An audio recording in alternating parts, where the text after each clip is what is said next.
what is the soul? Well, the soul is, if you want to envision where the spirit, and in spirit you have the masculine, feminine essence, and in time way back, they decided that they need to have a new experience beside all the bliss that they were living in. So they decided they want to break away from the celestial family, and only one part of the spirit will incarnate. It'll either be the feminine or the masculine essence.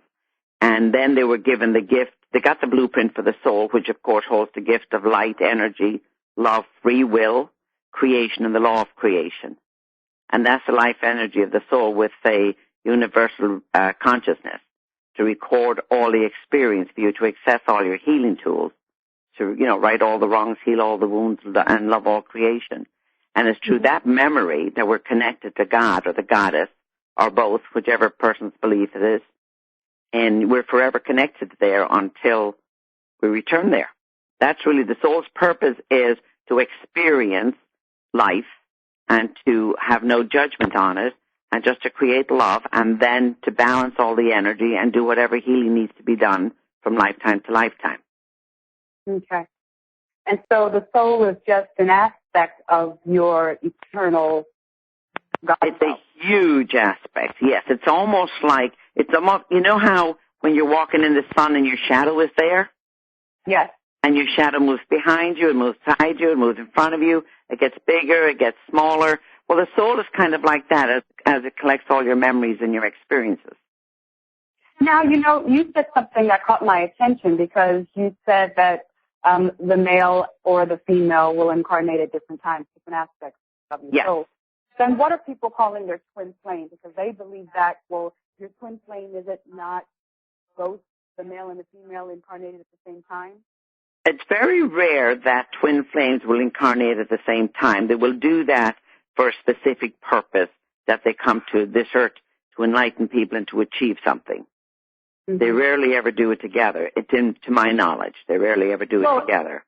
And that's what I thought. But you hear more and more people saying, because we're moving into the golden age, that they met their twin flame. And I'm like, you sure it's not your soulmate? And you're like, oh, no, it's my twin flame. So, well, your soulmate is anyone that comes into your life and helps you grow.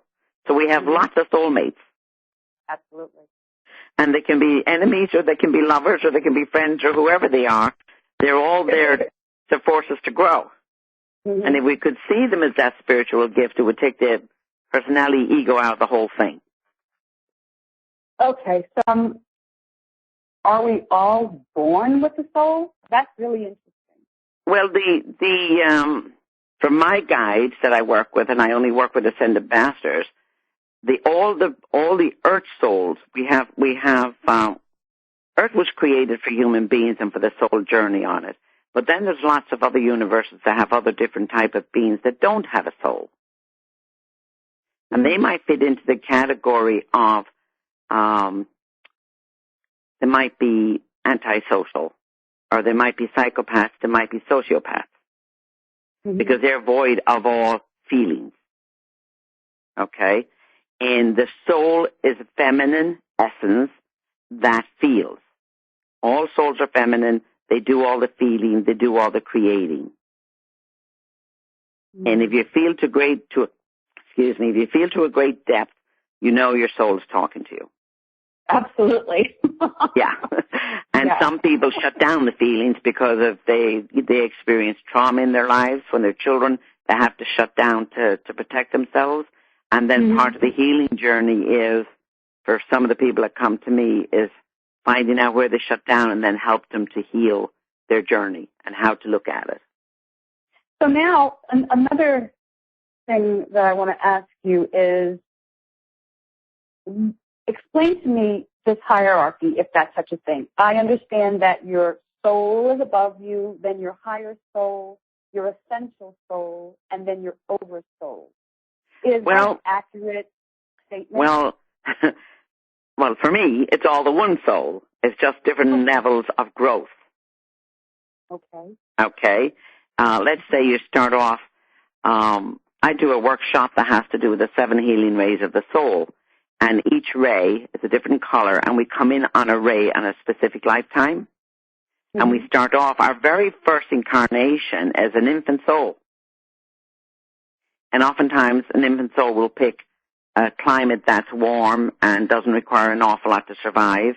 All the natural resources are there, and you begin to grow from there. So you go through the 7. Each ray has 7 rays to it. And it can take many lifetimes to go through all of them.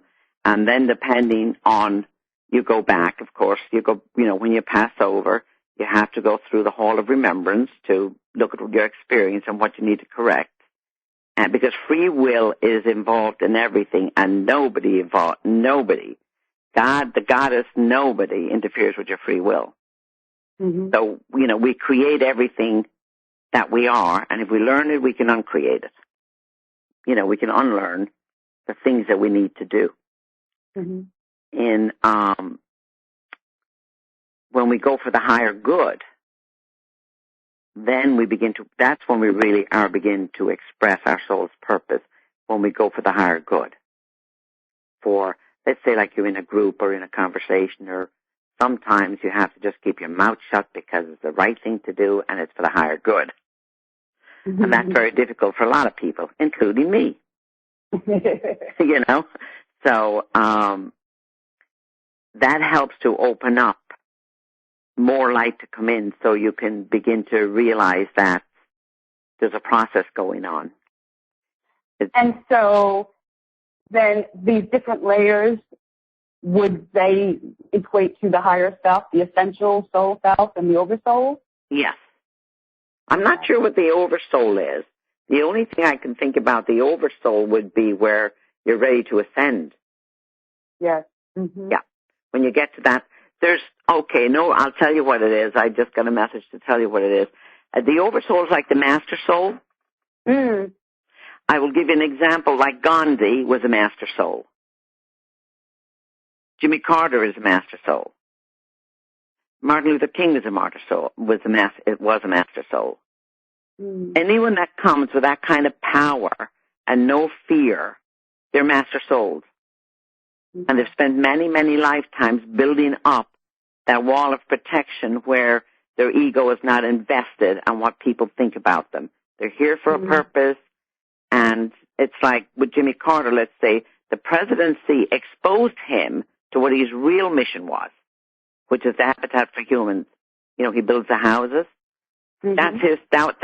That's his soul's passion. And the trees was a master soul. Oh. Yeah. Oh, yes, indeed. Yeah. Indeed. And when a master soul passes, then they have the option if they want to ascend or not.